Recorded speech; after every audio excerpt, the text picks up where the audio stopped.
اللہ تعالی ہمیں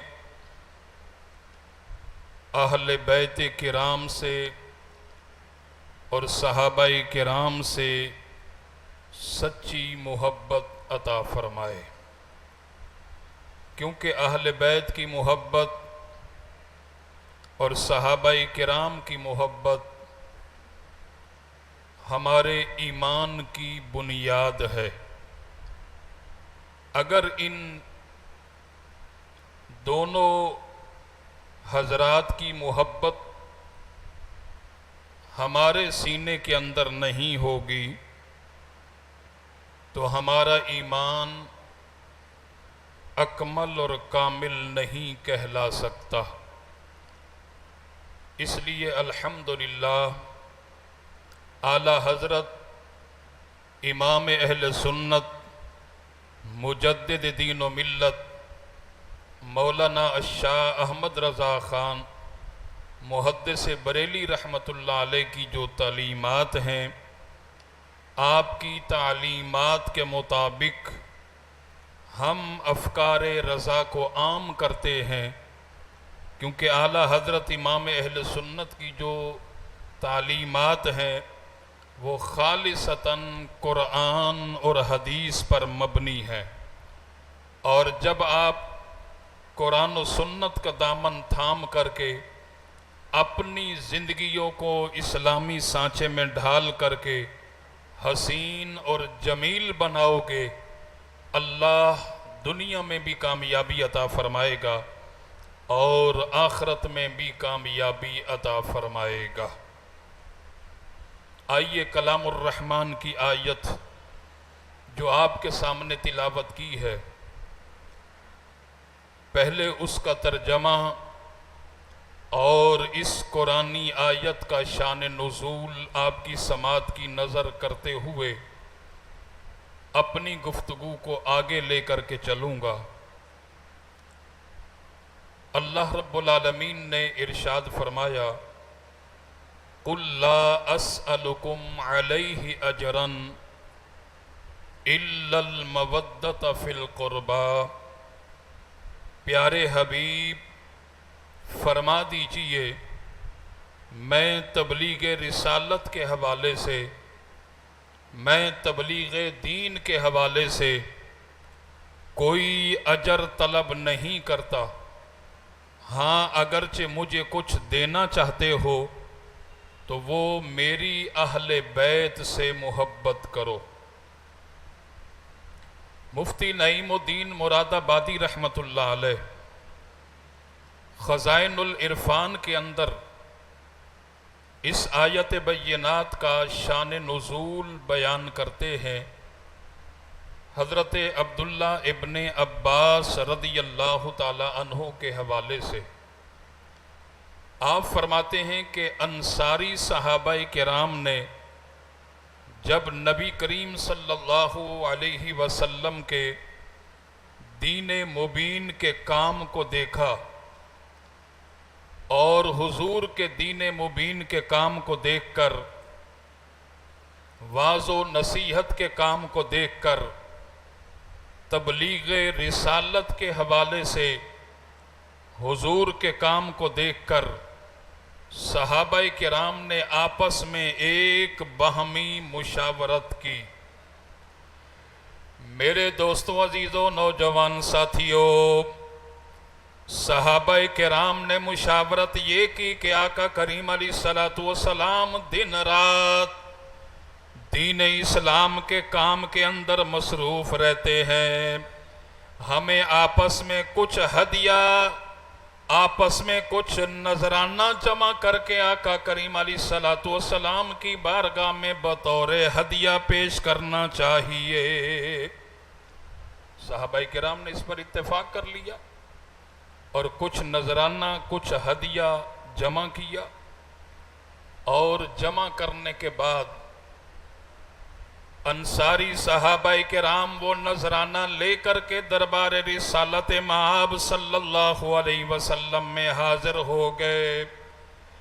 سرکار نے ارشاد فرمایا کہ میرے پاس آنے والے میرے غلاموں، یہ تو بتاؤ یہ کیا ہے؟ صحابہ کرام نے عرض کی کہ یا رسول اللہ، آپ دین مبین کے کام کے اندر مصروف رہتے ہیں، ہم نے یہ سوچا کہ آپ کی بارگاہ میں کچھ نذرانہ جمع کر کے بطور ہدیہ پیش کرنا چاہیے، لہذا یہ نذرانہ ہے، کچھ ہدیہ ہے، یا رسول اللہ آپ اسے قبول فرما لیجئے۔ میرے اور آپ کے پیارے نبی نے جب یہ دیکھا تو اللہ کریم نے اس کلام الرحمن کی آیت بینات کو نازل فرمایا۔ خالق کائنات نے ارشاد فرمایا کہ پیارے مصطفیٰ آپ فرما دیجئے قُلْ لَا أَسْأَلُكُمْ عَلَيْهِ أَجْرًا إِلَّا الْمَوَدَّةَ فِي الْقُرْبَى، میں تبلیغ دین کے حوالے سے کوئی اجر طلب نہیں کرتا، ہاں اگرچہ مجھے کچھ دینا چاہتے ہو تو وہ میری اہل بیت سے محبت کرو، میری اہل بیت سے محبت کرو۔ یہ خزائن العرفان کے اندر اس آیت کا شان نزول بیان کیا گیا۔ آیت ایک ہے اور اس کے دو شان نزول بیان کیے گئے۔ دوسرے مقام پر امام جلال الدین سیوطی رحمت اللہ علیہ تفسیر در منصور کے اندر اسی آیت بینات کا شان نزول بیان کرتے ہیں کہ کچھ انصار کے لوگوں نے نبی کریم علیہ السلام کے خاندان پر فخر محسوس کیا کہ ہم تم سے جو ہے وہ افضل ہیں، فخر کیا، اور یہ بات چلتے چلتے نبی کریم علیہ السلام تک پہنچ گئی۔ آقا کریم علیہ السلام نے انصار کے ان تمام لوگوں کو طلب فرما لیا۔ اب آقا کریم علیہ السلام کی بارگاہ میں حاضر ہیں اور حضور نے ارشاد فرمایا کہ اے گروہ انصار، کیا تم بکھرے ہوئے نہیں تھے؟ اللہ تعالیٰ نے میرے وسیلے اور میرے برکت اور میرے صدقے تمہیں اجتماعیت عطا فرمائی۔ اے گروہ انصار، کیا تمہارے پاس مال کی کمی نہیں تھی؟ میرے صدقے اللہ نے تمہیں مال عطا فرمایا۔ اے گروہ انصار، اللہ نے میرے وسیلے کی برکت سے تمہیں عزت کی بلندی عطا فرمائی۔ وہ سارے کے سارے گھٹنوں کے بل سر جھکا کر کے حضور کی بارگاہ میں، کسی کے اندر بولنے کی جسارت پیدا نہیں ہو رہی۔ حضور نے ارشاد فرمایا کہ بولو، جواب کیوں نہیں دیتے؟ تو انہوں نے کہا کہ ہمارا مال، ہماری جان، سب کچھ اللہ کے لیے ہے، اور ہمارا مال، ہماری جان اللہ کے پیارے نبی کے لیے ہے۔ امام جلال الدین سیوطی فرماتے ہیں اس مقام پر اللہ کریم نے کلام الرحمن کی اس آیت بینات کو نازل فرمایا، قُلْ لَا أَسْأَلُكُمْ عَلَيْهِ أَجْرًا إِلَّا الْمَوَدَّةَ فِي الْقُرْبَى۔ پیارے مصطفیٰ آپ فرما دیجئے کہ میں تبلیغ دین کے حوالے سے کوئی اجر طلب نہیں کرتا، ہاں اگرچہ مجھے کچھ دینا چاہتے ہو تو وہ میرے گھر والے، میری آل سے محبت کرو۔ تو محترم حضرات، حضور سرور کائنات علیہ السلام کی آل، حضور کی اہل بیت سے جو محبت کرتا ہے، اور محبت کرنے والے انسان کو اللہ کریم نے کتنا بڑا مقام اور مرتبہ عطا کیا۔